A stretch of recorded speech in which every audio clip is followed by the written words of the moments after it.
Hello, ladies and gentlemen, and welcome back to the Steel City Sports Report, where we talk everything Steelers, Penguins, and Pirates. I am your host, Brady Vini, and it is a pleasure to be with you guys once again after taking the past week and change off. I'm happy to be back with you guys. Needed that time off, sort of recharge and reset the batteries, as you would say. But I am happy to be back in the saddle again, talking to you fine folks about our mostly beloved. I will say, things not going real good with the Pittsburgh Pirates right now, but happy to talk some Penguins, Pirates, and Steelers with you here once again. If you are new here, please subscribe to the channel and turn on notifications so that you never miss when I am live again, whether it be, normal weekday, sort of recapping the news like what we're doing here tonight and the rest of the week. Or if I go live for breaking news, there could be some coming down the pipe here soon. Maybe an Aaron Rodgers signing coming soon. We'll get into that later in the show. But yeah, subscribe to the channel and turn on notifications so that you never miss when I am live again. Also, like and share this stream. Help grow the platform, get some more eyes on this product. And also comment in the live chat. I enjoy when you find folks comment there. Get your thoughts, opinions, questions out, and I can pop those up on the screen at a moment's notice, and we can interact that way. Gonna get started here in a few minutes. Got some things to talk about, some old news stories that, are still kind of relevant from the past week and change that I've been off, and also some new ones that came out, over this weekend and today. First and foremost here, that the Pirates, they are still just so bad. They're in a spot worse than hell. Hell would look like a vacation to Florida right now. The Pirates are even below that. Things are just not going right whatsoever on the field, off the field, and it is just brutal to watch, and we are in a worse spot than we were 6 years ago when this rebuild for the Pittsburgh Pirates began. Also going to talk about giving my thoughts and reviews on the Steelers' schedule that came out on Wednesday last week. Going to talk about a possible new wide receiver too coming to the black and gold, ditching sort of a black and lighter, like sort of tan color for black and gold. As you can see, a Saints wide receiver. I'm sure you all have heard of that already. Also, some Pittsburgh Penguins news. Talk about what's going on so far in their offseason. Sidney Crosby still in action overseas, which that might have come to an end here today, and then we'll recap the show with some sort of, segment where it's just loose stories. We'll talk about, all the other little stories that you can't really get too much into because there's, not that much info on it, or because, they're just small stories in nature, but we'll get to that here in a minute. We're going to start things off with the Pittsburgh Pirates, of course. So when I last spoke with you fine folks, I believe that was on Thursday 2 weeks ago. So it would have been Thursday, May the 8th. I was live for that day with some breaking news that the Pittsburgh Pirates fired manager Derek Shelton. Shelton, he needed to be gone. They finally did it. He ended his tenure as the Pittsburgh Pirates manager with a 306 and 444 win-loss record. The Pirates so far at that time in the season were 12 and 26, so 38 games into the season. Derek Shelton got canned, also lost 7 games in a row at the end of his tenure. He is currently has the third lowest winning percentage in MLB history with managers who have managed over 700 games. And, of course, he also left the team, which is on pace for 100 losses this season. Also getting canned with Shelton, this came out, I think, a day after the fact, was that Pirates coach, I believe their game planning and strategy coach, Radley Haddad, who was with the team for 3+ seasons, he also got let go of. That day, in the press release from the Pirates, they named Donnie Kelly bench coach manager, not interim manager, permanent manager for the 2025 season, according to Ben Cherington. And also this came out just about 3 or 4 days ago that behind Donnie Kelly, there wasn't a bench coach behind him because he was the bench coach. The Pirates, their last of their coaching staff changes lately, former Pirates manager Gene Lamont is with the team. He is a special advisor to the new manager, Donnie Kelly, and also Indianapolis Indians manager Chris Truby is joining the Pirates staff. He's now gone from AAA to the big leagues. He is a coach. I'm not really entirely sure what his role exactly is with the team. And the last thing here, third base coach Mike Rebello, or Mike Rebelgo, seeing how he likes to send guys more often than not, even when they get thrown out a bunch. He has an increased role with the team. And also, I believe he is the substitute manager when Donnie Kelly gets thrown out of games. We already saw that twice. We're going to get into that here in a minute. But let's just go in order here, how the games went since I last spoke with you. May 9th, Bucks. I said this was probably going to happen. You see teams across all sports, really, when their manager gets canned, they will tend to, have that at least one game spell where it's like, all right, new guy in charge. Let's prove that, we're good for him, and let's show him that, let's show him some effort here for his first game. The Bucks ended up beating the Atlanta Braves in the first game of that series. They ended up beating the Braves in the first game of that series, 3-2. Bailey Falter was strong. Jared Triolo and Alexander Canario, two guys at the bottom of the lineup, they came through with home runs, and also Dennis Santana closed it out after a, concerning ninth inning. The Bucks were leading 3-0 going into the ninth, and Santana ended up giving up 2 runs, but he stayed strong and was able to get the win. Donnie Kelly, a win in his first game as a big league manager. Game 2, Braves ended up winning that game in 11 innings by the same score, 3-2. Pirates, they had plenty of chances to win in that game. They were just 2 for 18 with runners in scoring position in that game. Abysmal getting, plate or run production across, and it's been that way for weeks now. I'll get to that more here in a minute. Also in that game, second game in his career, Donnie Kelly got thrown out. Brian Reynolds also got rung up in that game, and a third member of the Pirates left that game, but not because of ejection. It was because of injury. That is O'Neal Cruz. He left with a lower back injury and was day-to-day. He returned in the past couple of days, but he just hasn't looked the same. So O'Neal Cruz with his back injury right now, I think that's still bugging him. Next day, May 11th, the final game of that series against the Braves. The Bucks ended up winning that, taking 2 of 3 from Atlanta, 4-3. Joey Bart, a walk-off grounder to third that I believe it was Leover Peguero who was on third base, came across to score. That was Joey Bart's second career walk-off, and the Bucks scoring 4 runs in that game, and that's probably, I think, the highest total that they've scored in the past couple of weeks. Move on to the New York Mets series, a series up in New York. Mets beat the Pirates in game 1 of that series, 4-3. Pete Alonso with a walk-off sacrifice fly. Pirates, they couldn't come through with much run support for Paul Skeens again. They set a franchise record scoring fewer than 4 runs in 18 consecutive games at that point, which that streak is still going right now. Paul Skeens was 3-6 on the season, or the Pirates are 3-6 at that point in starts for Paul Skeens. Next game, Pirates lost 2-1. Again, they had chances to score with runners in scoring position, even had a chance there in the ninth with runners on second and third. Brian Reynolds, cold as ice right now, maybe even colder.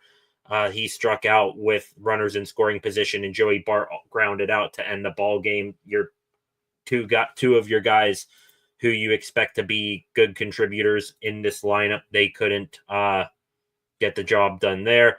And then the Pirates ended up salvaging one game in that series. They shut out the Mets 4-0 in that ball game. They avoided the 3-game sweep. Jared Triolo had another home run. Matt Gorski, he got called up. Then he also hit a home run. Really similar home runs, too, if I remember correctly. Both were to left center field, damn near in the exact same spot. And the 5 Pirates pitchers combined for a shutout. Moving on now to the most recent series against the Philadelphia Phillies. Pirates game one of that series, they lost to the Phils 8-4. The game was lost really in, one inning. I was watching it. Ryan Barucki, he came in relief, and he was in a duel with Bryce Harper, made some great pitches, didn't get any calls. Donnie Kelly gets rung up again, second time in his managerial career, and I believe it was like the second time, in however many games that he got the boot. So Kelly got rung. Barucki then couldn't, find a strike zone. It was a walk palooza for the Pirates pitching staff, and the Phillies just made a big inning out of that, and the Bucks ended up losing that game 8-4. That was not on Barucki at all. Donnie Kelly stood up for his pitcher. Also, there was a fly ball that should have been caught by Tommy Pham. Is probably caught by 99% of, players in the MLB today, but Pham just absolutely abysmal right now on at the plate and in the field. So that happened. They lost 8-4. And then there was one more here. Bucks then lost 8-4 again the following day. Another, bullpen meltdown. Alexander Canario had a 3-run home run. Andrew Heaney, he went strong in that game. And then now back to yesterday's game. And yesterday, it all came to a head. And I am so frustrated at this point. Bucks ended up losing the game 1-0, but how they lost 1-0 should infuriate each and every single Pirates fan in the world right now. Paul Skeens, so far this year, he hasn't looked entirely like the Skeens we saw last year, which was fire and brimstone, completely with just like a cat toying with a mouse each and every time he's out on the bump. We didn't see that version of Paul Skeens that much this year. Yesterday, we saw it in some of the best pitching that I've seen from a Pirates pitcher in a long time. Skeens, 8 innings, complete game, because the Pirates were the road team. A complete game, full 8 innings for Paul Skeens. Gave up just 3 hits, 1 run, which was earned, and 9 strikeouts, 1 walk. Just absolutely dealing. And the Bucks, they did nothing to help him. Not whatsoever. Pirates ended up losing that game 1-0. Skeens, he's now 3-5 on the season. A record that he does not deserve in any bit of the imagination. That was the Pirates getting shut out a major league high 8th time this season yesterday, and I'm completely and totally sick of it. This is also the 6th time that the Pirates have lost when Paul Skeens has allowed 1 run or fewer. That right there is an unbelievable stat that I didn't really think was real. 6 times Skeens only gives up 1 or no runs, and the Pirates lose. If there was any sense in this Pirates organization, which there is none, by the way, there's no sense, or else, Bob Nutting would sell the team, Ben Cherington would be long gone, Derek Shelton would be long gone. But if there was any sense, today would be that would have been the final straw for Ben Cherington's tenure as a general manager. It's just disrespectful, disgraceful, unprofessional performance by that team. And Cherington had the audacity to say, this was, about a week ago now when Derek Shelton got fired, that he said, this is Ben Cherington, quote, "I don't think you have to squint too hard to see a stronger team on the field in 2025. I believe we have the players in the organization who will help us do that." Are you freaking kidding me? That right there is a slap in the face to each and every single Pirates fan, that you have to not squint that hard to see a better team on the field compared to last year. I guess we're a better team, that the Pirates have the 3rd worst record in the MLB, that they are 12.5 games out of a playoff spot, that they are bottom 5 in the league in slugging percentage, OPS, on base percentage, and batting average, that this is year 6 of the rebuild, and that they are over the past 7 seasons, so a majority of Ben Cherington's tenure, have spent about $200 million less than the Milwaukee Brewers, and the Brewers have, I think, just 2/3, if that, of the market that the Pittsburgh Pirates do. That is unbelievable. And also Cherington says that, saying that, we have a better team. Why are you still here? Aren't you the one who said that you and Ben and Derek Shelton are responsible together for how the team does this year? The exact quote right here. Right here. Let me find it here. Big quote here, but I want to just read this one part. Like all of us, certainly including me, he has targets that he needs to improve on. That's Cherington talking about Derek Shelton. We'll go into 2025 together, accountable together. Where's the accountability from you, Ben? Where is it? Because there is none. Quote, you don't have to squint that hard to see a stronger team on the field in 2025, as you are one of the worst teams in baseball. You're barely better. In fact, you might be just as bad at this point as the Chicago White Sox, who lost a major league high single season record for losses last year. Can you be worse in the league if it wasn't for the Colorado Rockies, being, on pace to be even historically worse than the White Sox of last year? This is unbelievable that we have reached this point where the Bucks, they keep saying, oh, everything's fine. It's all hunky-dory. Trust the process. We're a better team on the field, as you sit well in the basement, not only in your own division, but in the playoff race as well. You're a better team, says Ben Cherington, as you will have wasted a season. We're not even out of May yet. We're just over halfway through May, and the season's already over. And we had hopes. They were, hopes of delusion and grandeur, now hindsight being 2020 from the beginning of the season, that this team would be playing meaningful baseball in maybe September. Or hell, even, meaningful baseball in July. And now these games here, as we sit from this point on, from May 19th today on, means nothing. Not a damn thing. And this, you need any proof of what Cherington says is false. You don't need to squint too hard to see that we're a stronger team on the field. Let's go over if the team was, fully healthy right now. Let's go over. In fact, let me pull up the Pirates 40-man roster right now.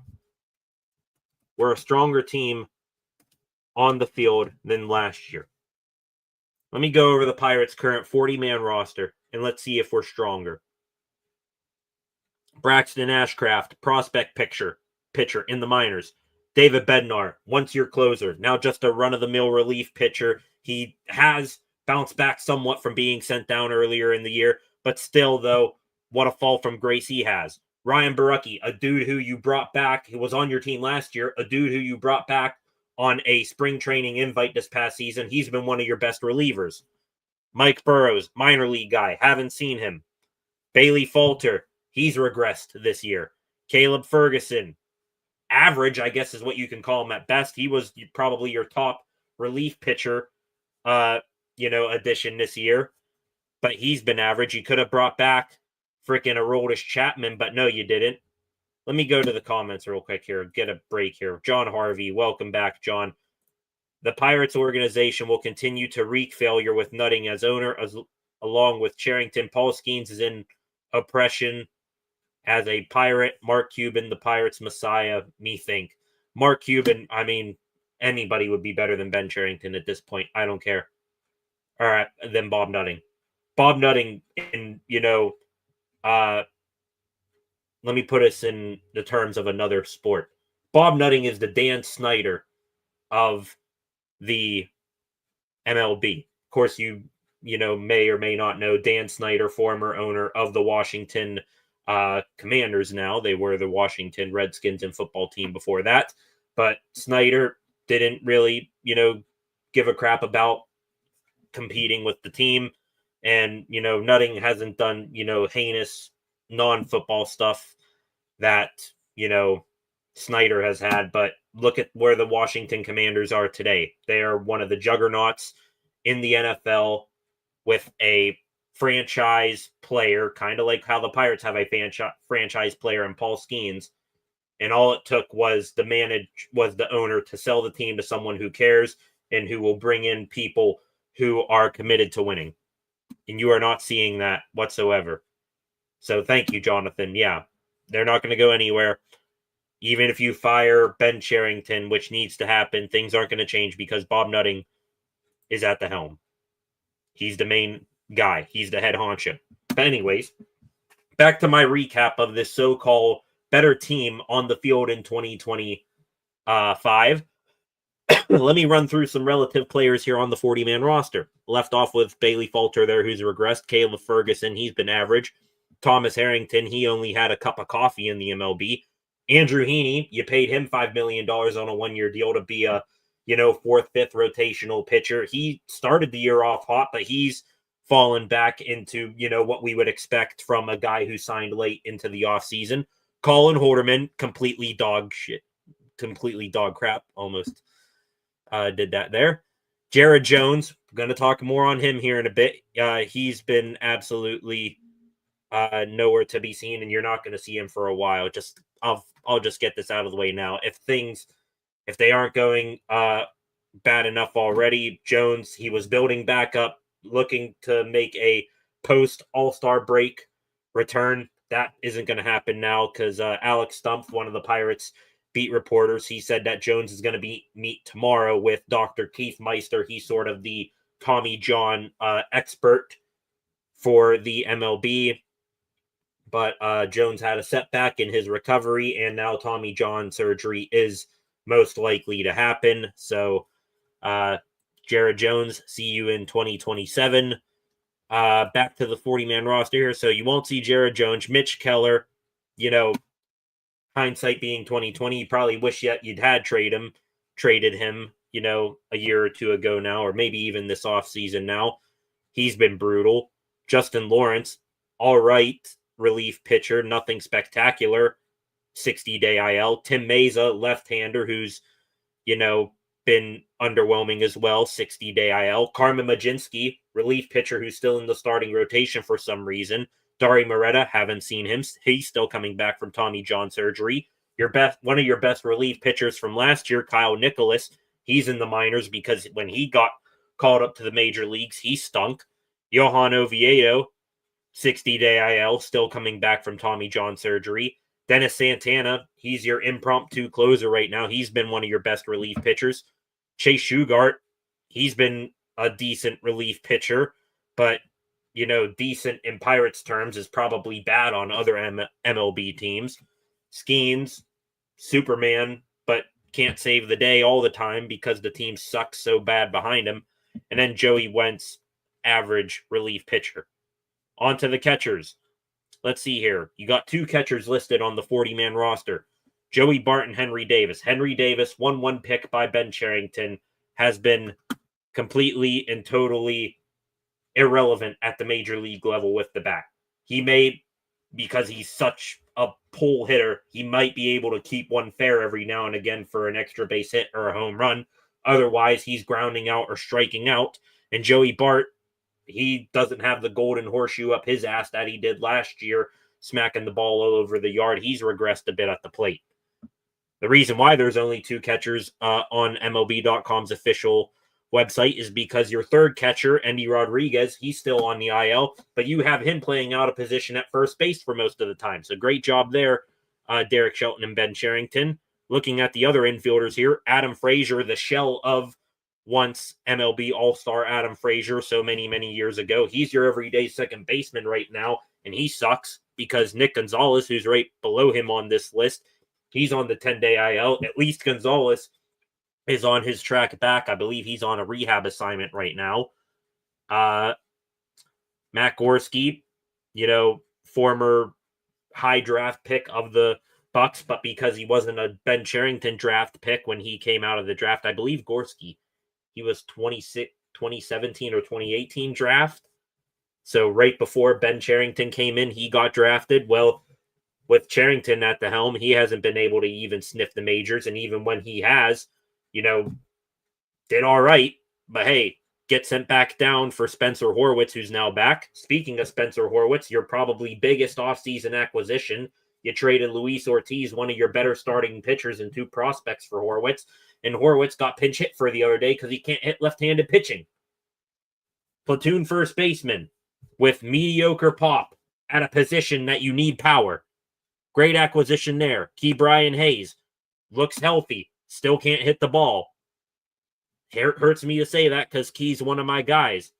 Also, hasn't really flashed, consistent glove work. Still above major league average as a Gold Glover with his fielding, but still, he's botched a handful of plays.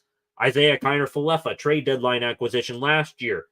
A backup role player playing every day as a utility guy at the position that he does the worst at, shortstop. Phenomenal there.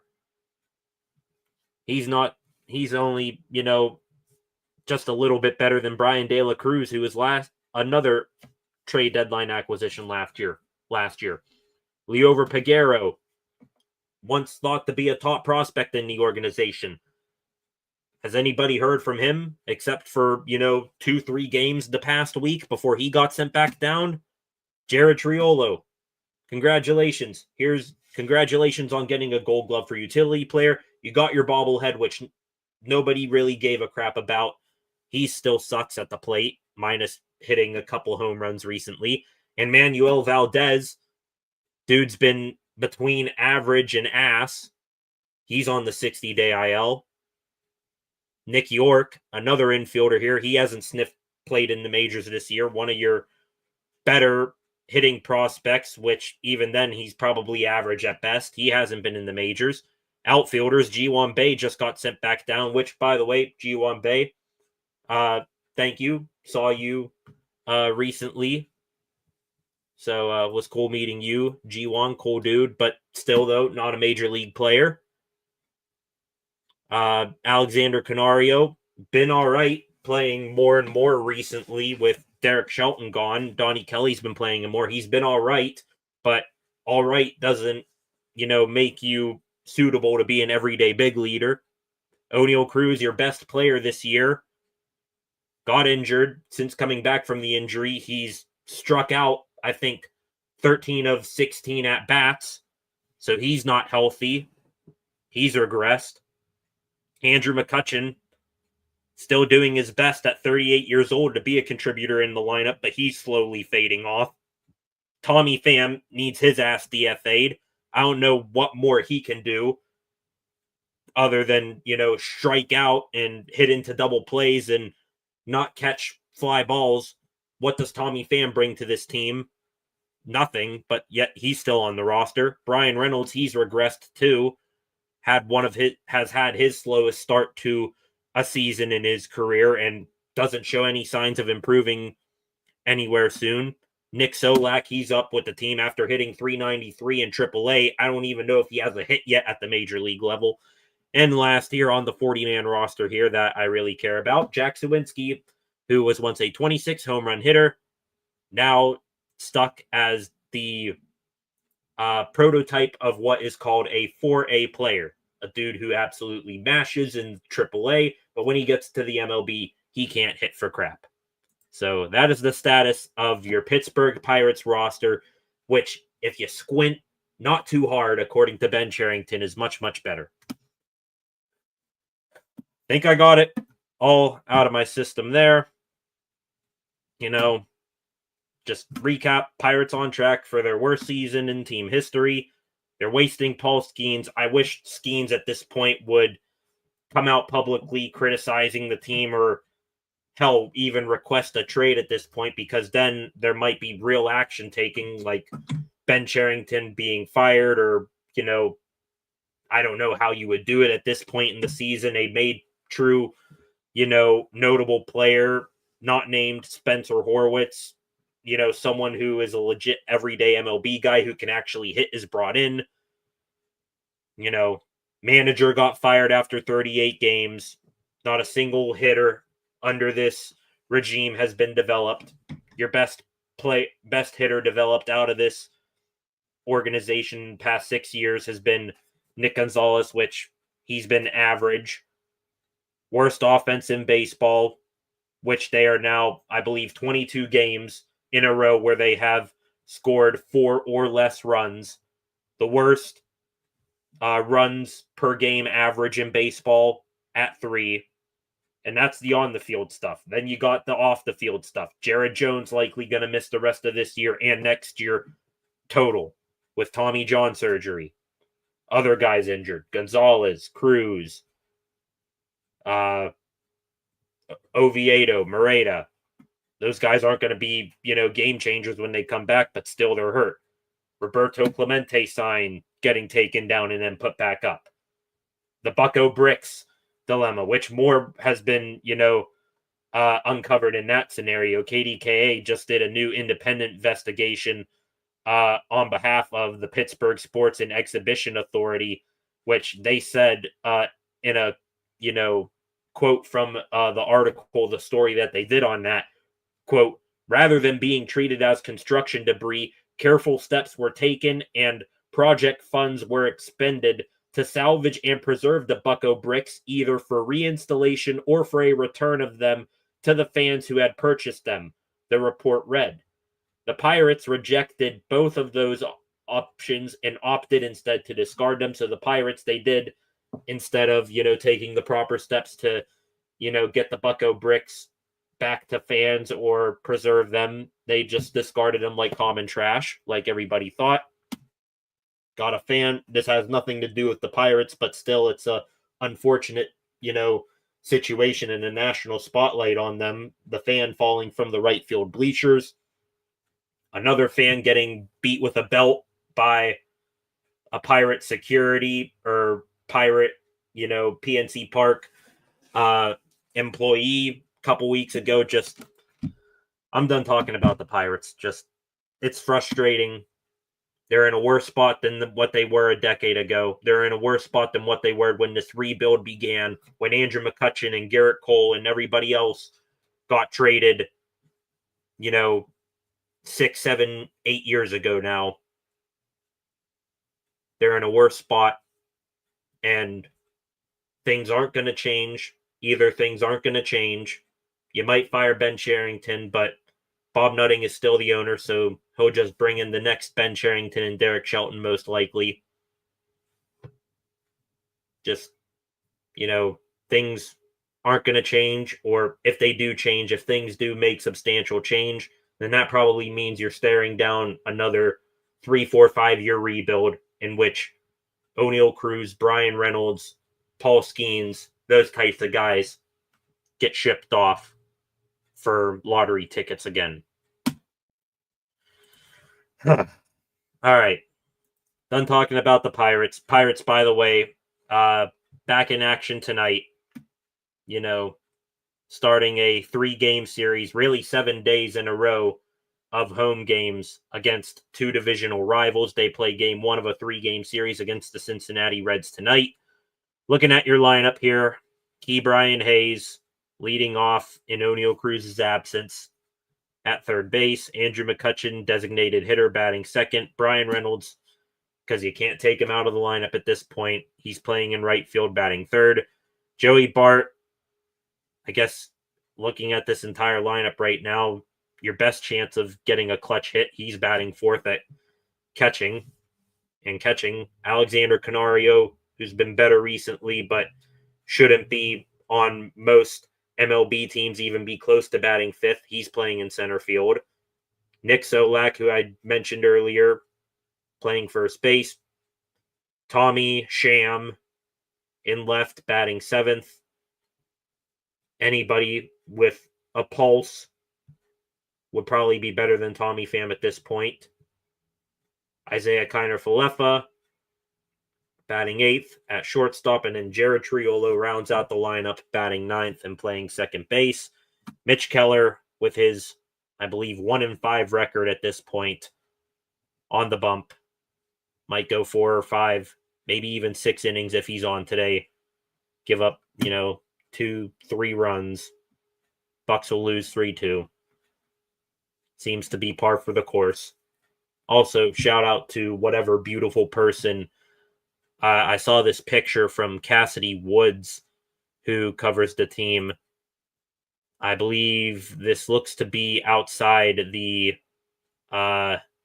sort of left center gate where the Roberto Clemente statue is. Not entirely sure, but somebody, I think, with chalk wrote on the steps leading up to that gate, Bob sell the team. So shout out to whatever beautiful person wrote that. I'm sure that's already been power washed away by this point because the Pirates, they care more about that stuff than they do putting a competitive product on the field. But anyway, that's it. Done talking about Pirates. Might have a little, loose story near the end of the show on them, but not going to talk about them anymore. Gone just about 40 minutes now talking about the Pirates. Let's switch things over here.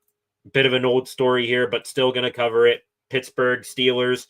Their 2025 schedule came out on Wednesday last week. Going to start things from the top here. The 2025 preseason, just one game at home in the preseason. That is against the Tampa Bay Buccaneers, August 16th. That could be a Tomlin Bowl.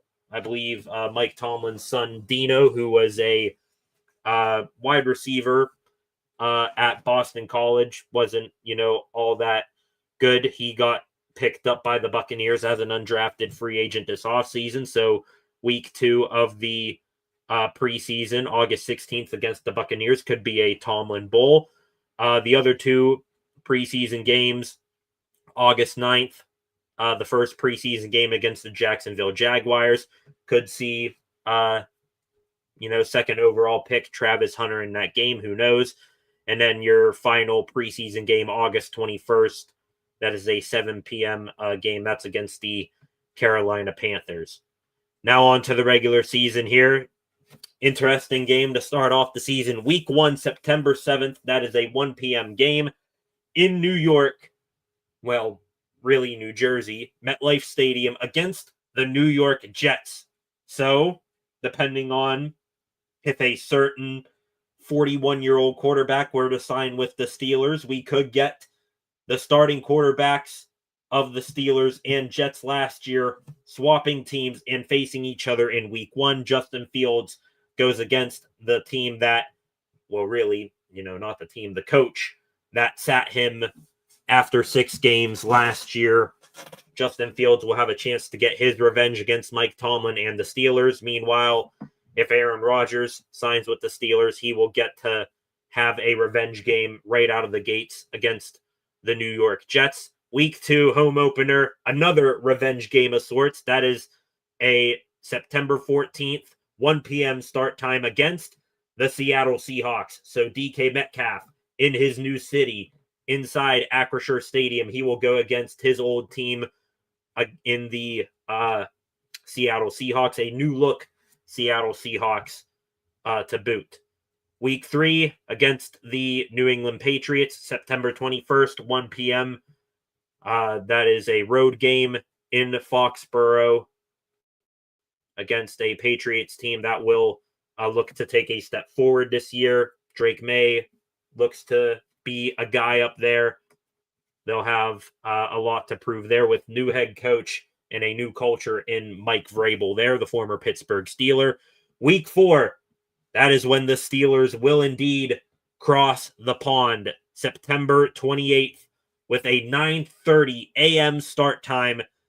The Steelers in Dublin should be a very Steeler-friendly crowd at Croke Park in Dublin, Ireland. They will take on Justin Jefferson and the Minnesota Vikings. So that will be a fun game to watch over there in Dublin. I'm very much excited and probably will not get any more excited to wake up early on a Sunday than I will be to watch the Steelers play in Dublin. Of course, customary with NFL scheduling after an international game overseas, the Steelers then get their bye week 5.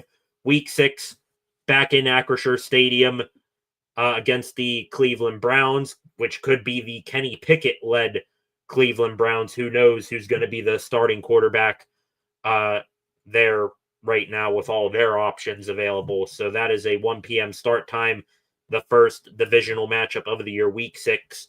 The Steelers could be taking on their former first-round pick in 2022, Kenny Pickett, and the Cleveland Browns. They will then turn around on a short week there, Thursday Night Football. That is primetime television on Amazon Prime Video. A short week against another divisional opponent, 8:15 against the Cincinnati Bengals in Cincinnati. The Bengals, they'll have high expectations. Joe Burrow, Jamar Chase, T. Higgins, that high-powered offense. They'll look to have similar successes offensively against the Steelers that they had last year. Week 8, back in Acrisure Stadium, October 26th. This is on Sunday Night Football, so back-to-back primetime games, Week 7 and Week 8.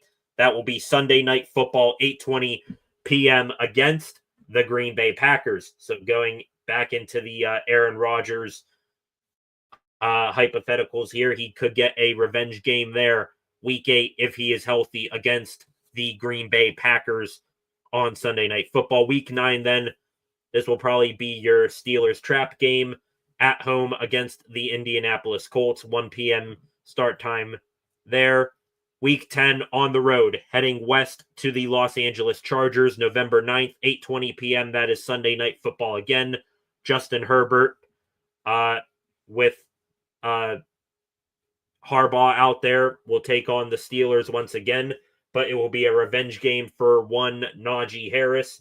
I'm not sure how much Najee's going to be a factor in that Los Angeles Chargers offense, with them drafting Omarion Hampton in the first round this year. But Najee Harris revenge game, Week 10 there. Week 11, another Sunday, 1 p.m. start time, November 16th. That is at home against the Cincinnati Bengals. Then Week 12, Steelers going back on the road. They're pretty much alternating road and home games for most of the year, minus 2 occasions. They will be November 23rd on the road, 1 p.m. against the Chicago Bears. November 30th, then, that is a 4:25 start time at home in Pittsburgh. The reigning MVP Josh Allen and the Buffalo Bills will be welcomed into Pittsburgh. Then December 7th, 1 p.m., back-to-back former MVPs. The Steelers will face Lamar Jackson, and the Ravens will meet the Steelers for the first time in Week 14. Pretty late first meeting for those two heated rivals. 1 p.m. December 7th. Primetime TV again, Week 15, Monday Night Football, 8:15 p.m. December 15th. That is a game right now that if you were to pencil in one game that the Steelers were to 100 or close to 100% win in 2025, that is your game right there. Not calling the Miami Dolphins, a bad team. They're a good team, just a good team when they play at home. December 15th, it's going to be cold in Pittsburgh, cold in Acrisure Stadium, might even be snowing, and you're going to have those Miami boys who are so notorious and so well known for playing well in cold conditions. They will be up in the chilly Acrisure Stadium, December 15th, Monday Night Football. Week 16, another tough opponent, Steelers. The back end of their schedule, pretty loaded with tough teams, not as much as last year, but still a very, very tough schedule. December 21st, 4:25, probably going to be a NFL on Fox game. They will go into Ford Field in Detroit, Michigan to take on the Lions. That will be a very tough game for them to come out on top with. Week 17, Steelers will wrap up their season series with the Cleveland Browns, December 28th, 1 p.m. on a Sunday. That will be in Cleveland.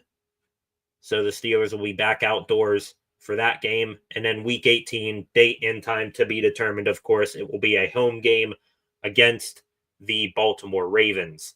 So that is the Steelers' schedule. 4 primetime games, 1 overseas game, week 5 bye.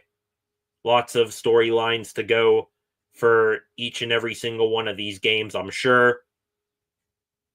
Bit of a, I guess you can say easier start to the first half of the season. Just looking, the Jets, they're beatable. The Seahawks, they're beatable.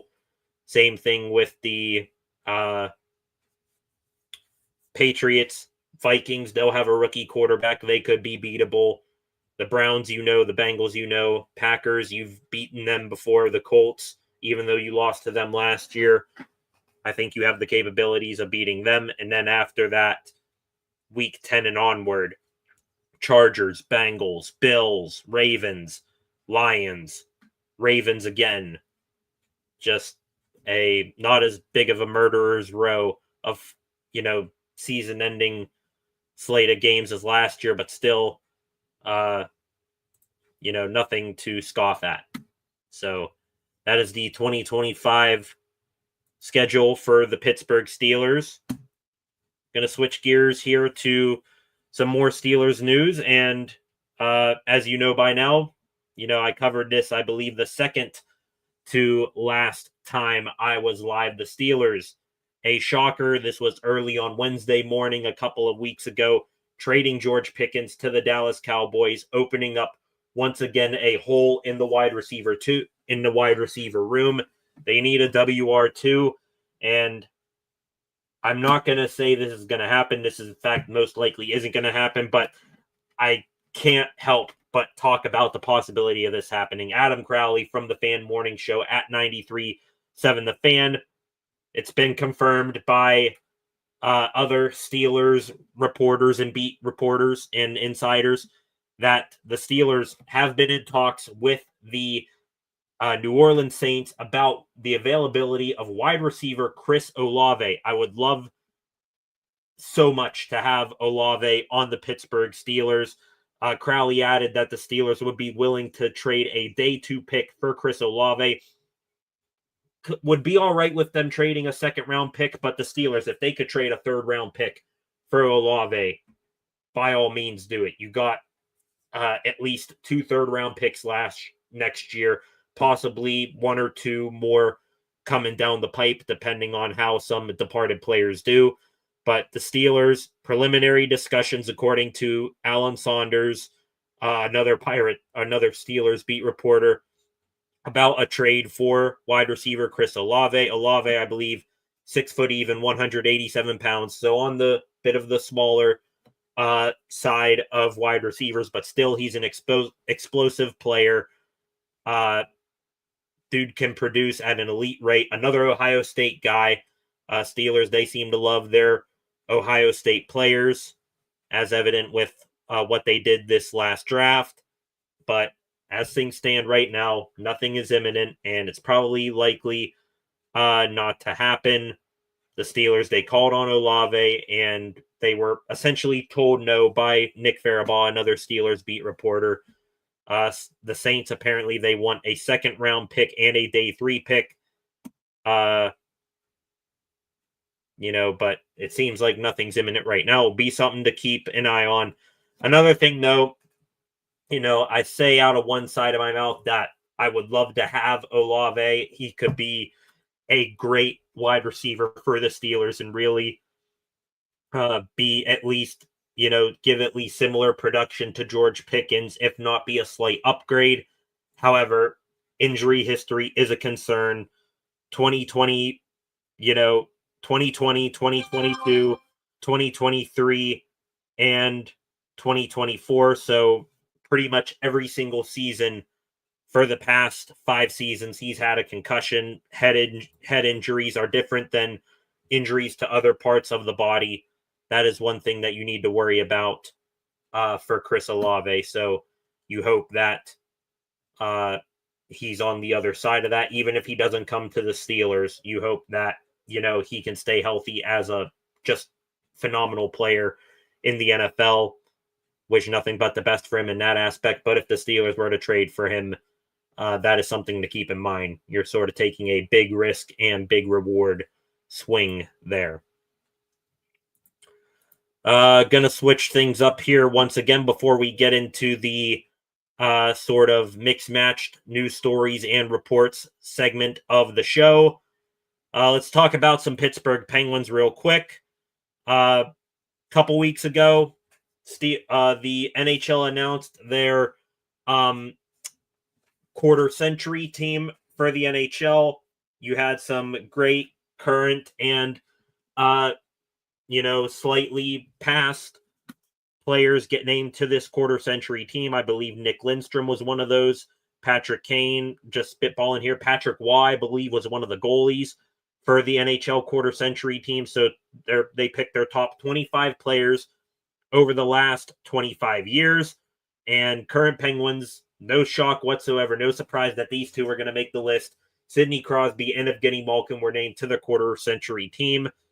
Arguably the top two centers in the NHL over the past 25 years. So the two-headed monster of Sid and Gino, they get recognized there. Also former Penguins goalie Marc-Andre Fleury, he was named to the NHL quarter century team as well. The Penguins posting that as well, that Flower made it. Chris Letang did not make the list. I mean, I wouldn't say I'm shocked, but it's noteworthy. Letang, he's, three-time Stanley Cup champion, the, third head in the three-headed monster, the core three of the Penguins for, damn near 20 years now. So Letang did not make it, but Flower, Sid, Gino, they made it. Speaking of Crosby and Marc-Andre Fleury, those guys have been busy over the past week and a half. They've been overseas playing in the IIHF World Championship Tournament, sort of an international tournament over there. Both on Team Canada. They actually lost today. The first time Sidney Crosby has lost an international game since 2010. Won 25 straight games, or 26 straight games. They lost today to Finland 2-1. But Crosby, he was unbelievable in the tournament. I'm not sure if the tournament is wrapped up now or if it is still going. But Crosby doing Sidney Crosby things, I believe, 8-9 games. He's had, I think, 10 points. Was second on Team Canada in points behind his buddy Nathan MacKinnon. Also, Marc-Andre Fleury in what will be his last bit of professional hockey because he will be retiring. He looked like the Marc-Andre Fleury of old in some of those games and some of those highlights I've seen. And lost today. Could be his very last game of hockey, professional hockey that he's played. So I've said it before, I'll say it again, and I'll continue to say it. Congratulations, Fleury, if today was your last professional game. Thank you for all you did for hockey, and thank you for all you did here in the city of Pittsburgh. Some other Penguins news here. Smaller note here. Congratulations to Penguins prospects Philip Hollander and new Penguin prospect Melvin Fernstrom. I'll start with Hollander. He recently signed his 2-year entry-level contract. He was named the Swedish Hockey League forward of the year. Had 53 points in 51 games, which was second in the SHL. Also, Melvin Fernstrom, a newer Penguins prospect. He was acquired in the Marcus Pettersson, Drew O'Connor to the Vancouver Canucks trade last year. He was named the Swedish Hockey League Rookie of the Year with 17 points in 48 games, 11 points in his last 19 games. Congratulations to those two prospects. Talk about Kyle Dubas and the Pittsburgh Penguins coaching search. Elliot Friedman reported back on May the 13th that the Penguins interviewed Washington Capitals assistant coach Mitch Love. Gonna be honest, don't know much about Mitch Love. Seeing a picture from him, got a sick stash to go with, sort of a sideburn trim, big, thick mustache. So, looks cool. But I'd be open to him being the, Pittsburgh Penguins' new head coach. The Penguins, from all accounts, they are trying to mimic what the Washington Capitals did and how quickly they turned their team around after missing the playoffs a handful of years. They won the Metropolitan Division this past year, and they looked pretty good. They got knocked out in the second round by the Carolina Hurricanes, but still, though, they had a great season. If the Penguins bring in, a young, new style of hockey coach from the Capitals in Mitch Love, kind of like how the Capitals did signing a young up-and-coming coach in Spencer Carberry, I'd be okay if they brought in Mitch Love. Another coaching candidate that the Penguins have at least spoken to, a guy who I believe has had at least some experience behind the bench head coaching in the NHL, that is DJ Smith. The Penguins has spoken with Smith. I believe he was the former head coach for a little while of the Ottawa Senators, if I am not mistaken. So the Penguins have spoken with him. Penguins now one of 4 teams still without a head coach at this point. The other 3 being the Boston Bruins, Chicago Blackhawks, and Seattle Kraken to this point. Penguins, though, they still said that it's going to be a little while. Kyle Dubas, after letting go of Mike Sullivan, said that the Penguins were going to take their time finding a new head coach and that you most likely weren't going to get an answer until June. So still some time left here. We're only May 19th. I'm sure they're going to meet with a whole bunch of more players. And then Kyle Dubas and the Penguins organization will hire a new head coach. Speaking of Kyle Dubas, doesn't look like Kyle Dubas was the problem with the Toronto Maple Leafs, does it? The Maple Leafs, Game 7 last night against the Florida Panthers, they got eliminated. They have now lost, I believe, 6 or 7 straight Game 7s. Might be even worse. I forget all the stats, the crazy stats of just how bad the Maple Leafs have been in playoffs over the past 20 years. But now, Kyle Dubas, I posted about this. Kyle Dubas has the chance to take his really first, well, I guess you would say his second big swing as Penguins general manager. The first big swing was bringing in Erik Karlsson. That hasn't worked out too well. Karlsson, he might be getting offloaded this offseason. Time will tell there, but he has a chance to, even though the Penguins are still rebuilding, to get one of his guys from Toronto, Mitch Marner, Leafs forward. I believe he scored over 107 points. I believe it was exactly 107 points in the regular season this past year. He is up for a new contract, an unrestricted free agent. He's going to get paid handsomely. He's a Dubas guy. The Penguins have a ton of cap space. Will they do it? I'm leaning towards unlikely, but I can't help but get excited at the thought of Mitch Marner and Sidney Crosby on the top line. Time will tell, but just throwing it out there. Watch Mitch Marner this offseason. He's a Kyle Dubas guy. Could wind up in the black and gold, but we'll see. Real quick, let me do a quick stroll through Twitter here just to see if there is anything new going on, any new news stories that have happened while I've been live here. Don't see anything really other than the Pat McAfee show today. They've talked about the Pirates failing Paul Skeens as well and how Skeens deserves better. It's been that talk all day long. No talk about the game tonight, rarely whatsoever. Just talk about how bad the Pirates are and will continue to be, most likely. Gonna wrap things up here. Gonna do a quick speed run here of some other news and notes that I've accrued over the past handful of days. Steelers, last week, they got 6 of their 7 draft picks signed. They did it all in one day, May 9th. Carson Bruner, Dante Kent, Jack Sawyer, Will Howard, Y.A. Black, Caleb Johnson. Those 6 all signed their rookie deals, leaving just one rookie left to sign. That is first-round pick defensive tackle Derek Harmon. That should be coming down the pipe soon, I believe. Omari and Hampton, who got picked 22nd overall, right behind this Steelers taking Harmon, running back for the Chargers. He just signed his rookie contract with the Bolts today, so Harmon's deal should be coming relatively soon.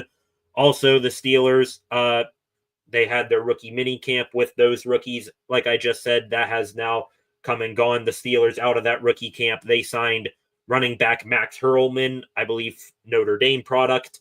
Running back Trey Sermon, he's been in the league for a little bit now, I believe former Ohio State Buckeye as well. And offensive tackle Gareth Warren.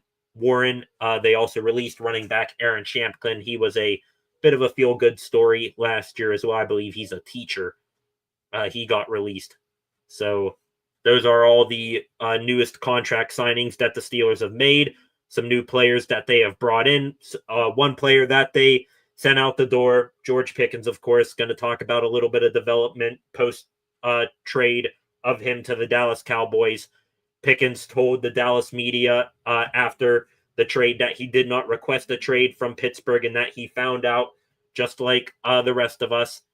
Then a day later, Steelers general manager Omar Khan held an impromptu press conference talking about the George Pickens trade. He said that the deal came together pretty quickly with the Cowboys. He stuck firm asking for a third-round pick. Nothing could get done during the draft, but the Cowboys, they then came with a third-round pick. I believe I saw something that the Cowboys offered a fourth-round pick during the draft, but the Steelers, they were adamant that it had to be a third-round pick for Pickens. The Cowboys then came with that offer and a late-round pick swap. And, Omar Khan saying that the deal came together quickly after that. And just looking else here, quote here from Khan. Khan said that Pickens did not request a trade, so confirmed what GP said was the truth. Said that a fresh start was needed for all parties and that it made sense to do it at the time that he did it. Again, said that the Cowboys reached out during the week and we had some conversations internally and with George's agent, David Mulugeta. We discussed where things were with George, where they are and where things could go. We think it makes sense for everyone. That was Omar Khan's quote on the matter. Also, Omar said, of course, there was questions and concerns about, being in the same spot that you were last offseason, wanting, needing a wide receiver two behind your top guy. Omar Khan said that the situation is different this year than it was last year, saying that it's nothing at all like last year acquiring a wide receiver too. I talked about the possibility of them bringing in Chris Olave. Also, two great, stopgap wide receiver two options are still out there on the free agent market right now. Those two being Amari Cooper and Keenan Allen. So Steelers, I feel much better about them, picking up a solid wide receiver two option, not Van Jefferson or Mike Williams, a legit wide receiver two. I have much more confidence in them getting that done this offseason than I did in them last offseason. Not done with the Pickens trade thing, of course. Pickens, he then commented on Instagram, calling the Steelers the cheapest organization, saying that they don't stack year after year and that they let guys go too soon.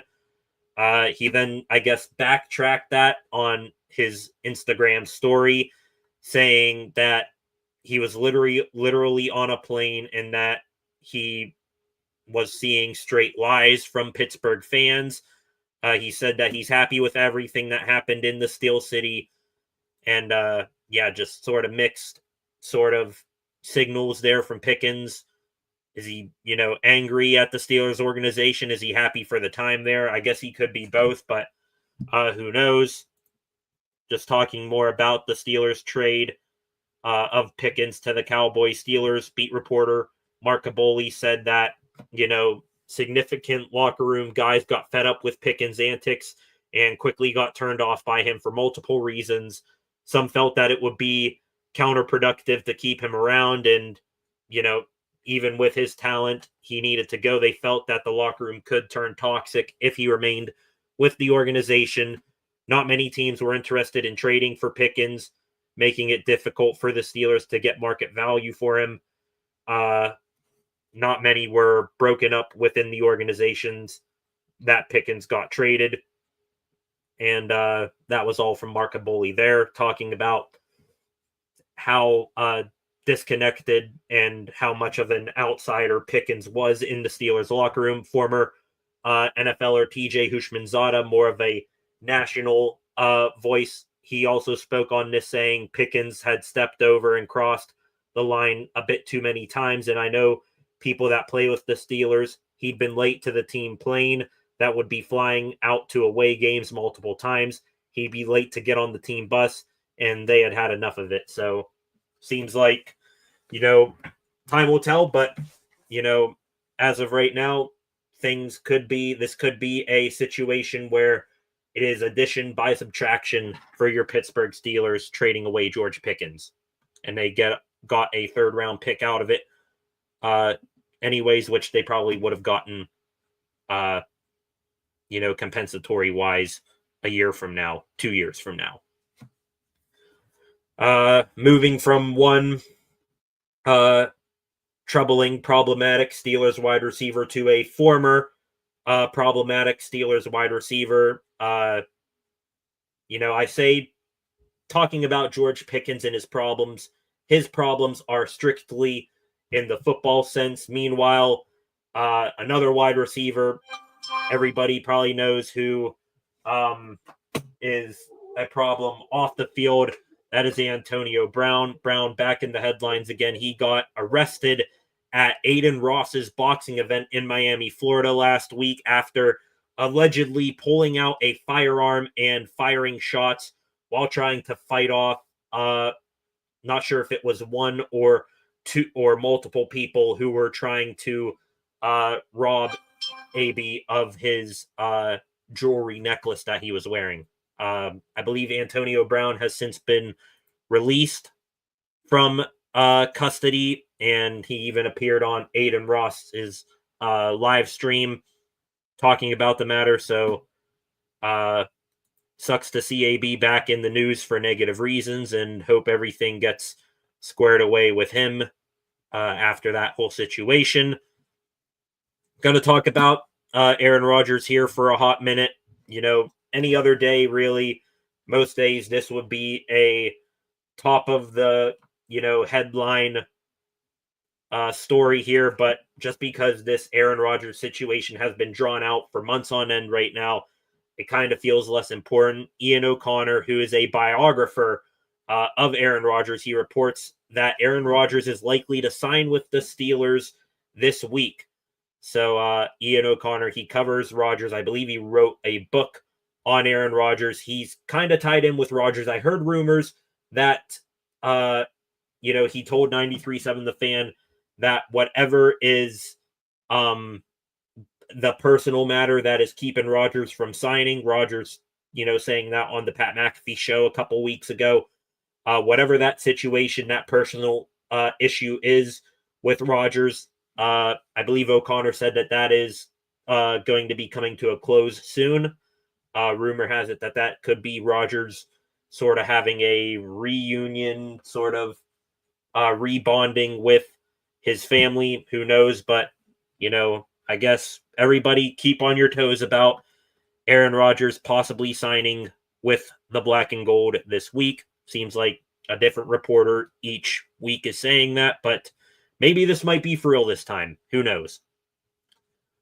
Two more things Steelers related here. The Steelers, a cool, I guess, sort of marker or monument you could find on the right outside Acrisure Stadium right now. On Monday, May the 12th, the Pirates visit Pittsburgh and Allegheny County and the city of Pittsburgh. They unveiled the 2026 NFL Draft Countdown Clock on the North Shore Green Law. 346 days was the picture posted to the Steelers X account there. So big clock counting down the days until the NFL draft in Pittsburgh next year. is outside Acrisure Stadium or located near Acrisure Stadium at this point. That's cool to see. Last Steelers note here, 2 Steelers could be in the division, playing for division rivals who were on the team last year. One that probably definitely will be safety DeMonte Casey.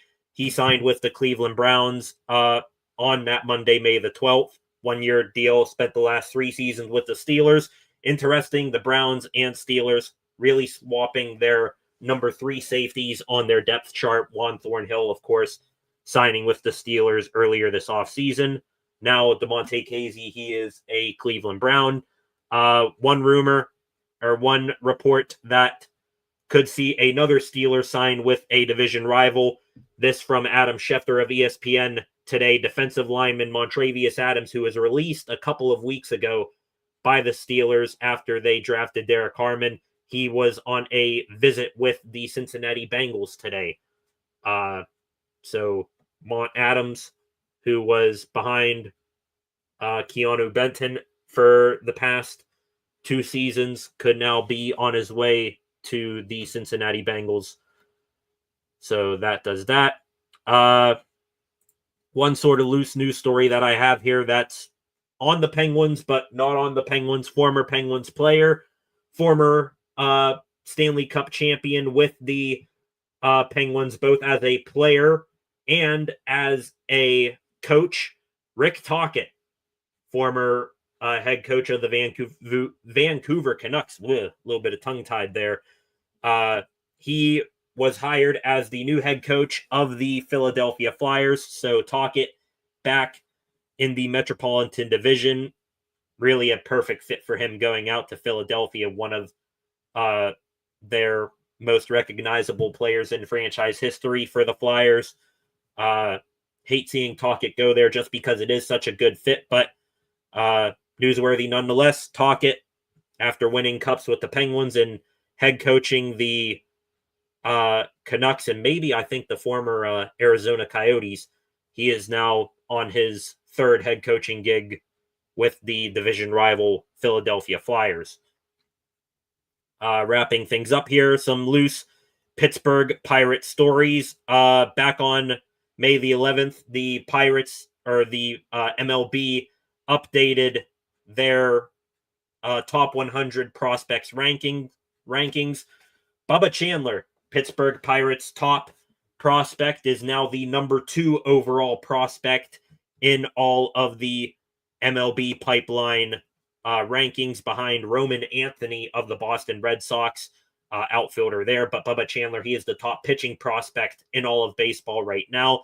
Also, he's kind of not being talked about, which tells you, which is another sign of just how bad and disheartening the Pirates are, that their top prospect, who is the 2nd best prospect in the MLB, isn't getting talked about nearly enough.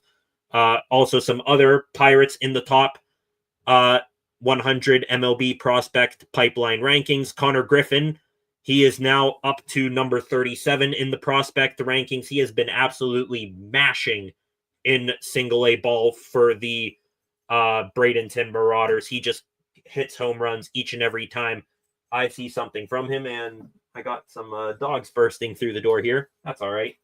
How you doing, buddy? Almost done here. Thomas Harrington, he is now the 84th prospect in the MLB. He had a hot cup of coffee with the Bucks this season. He's in AAA. Termar Johnson in AA.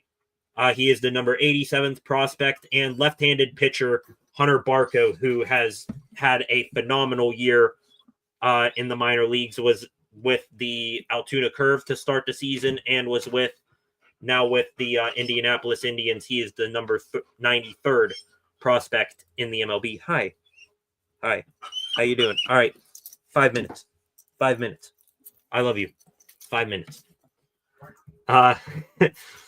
Talking about former top prospects for the Pirates, former top prospect in the MLB, now the top pitcher in the MLB, Paul Skeens. He, on May the 13th, announced that he will be a part of Team USA in the 2026 World Baseball Classic. No surprise there whatsoever. Skeens was with Air Force in college. He loves, competing for his country. He, no surprise here, no question in his mind that he was going to play for Team USA next year in the World Baseball Classic. And, I say that it's going to be exciting. I'm definitely getting a Skeens USA jersey when it comes out. It's exciting to watch him pitch in meaningful games next year. Unfortunately, that right there is probably the only time you will see Skeens play in a meaningful baseball game as a member of the Pirates organization when he is not wearing a Pirates uniform. Two more things here. This came up last week, and Andrew Filipponi from 93.7 The Fan, he was really the main aggregator of this. Filipponi, I'm going to read both of his posts here. Breaking: Sewickley Heights home owned by Pirates general manager Ben Cherington was listed as for sale. Filipponi confirmed with two sources that it's his property and that it went on the market Monday the 13th. So Ben Cherington putting his house on the market in Sewickley. However, Filipponi later came back later that day saying that per a Pirate source, the sale has nothing to do with the performance of the team or that, Cherington is going to get fired. The decision to put the house on the market has been in the works for roughly 6 months, and that Cherington is looking to buy property closer to PNC Park. So got our hopes up that, maybe Ben Cherington was going to get let go of, with his house going on the market, but that doesn't appear to be the case, and that makes me sad. Puts me back in the mind frame that we're going to need to suffer through Ben Cherington being in charge of another draft and trade deadline as Pirates general manager. And the last thing that I have here, this was also last week. The Pirates, probably one of their cooler giveaways, will be coming up on July the 19th. They are going to be giving away a Pittsburgh Pirates Mac Miller bobblehead. Mac Miller, one of my favorite song artists of all time. His bobblehead will be coming out on July 19th. And I will, whether I go to that game or whether I get one off the internet, I will have one of those bobbleheads come some way or another in my possession. I absolutely love it. Speaking of Pirates giveaways, this I just got the other day. Got the Pittsburgh Pirates Yins glasses that they gave away on their WWE night. Of course, me being a big Pittsburgh, being a big WWE guy and Pittsburgh Pirate guy, couldn't pass up the opportunity to get these beauties, sort of a cosplay style or Pittsburgh style of the Jey Uso Yeet glasses in WWE. So glad to have these. Give a yeet on the stream here, or yins. Couldn't pass up an opportunity to get these bad boys. So that's great to see. That's all I have for, just catching up on all the news that has happened over the past week and a half that I've been gone. Freight Train in the comments. Welcome back, Freight Train. Finally caught alive, although I'm late. Hey, better late than never. Happy to have you here today, Freight Train. My first day back in the saddle after taking a week and change off. So I appreciate each and every one of you who have joined me here this evening. Let me just go back here through the through Twitter here, see if anything new is cooking. Got the TV on to my right here. The Pirates already down 1-0. They just started here 12 minutes ago. Mitch Keller already gave up a run. The Bucks are down 1-0 to the Reds going into the bottom of the first inning. I think Keller also had runners on second and third, but looks like he got out of it. So the Bucks, they're already off to a hot start today, down 1-0. Looking forward to watching more of that later tonight. Ellie De La Cruz walked out. Austin Hayes doubled him home. So a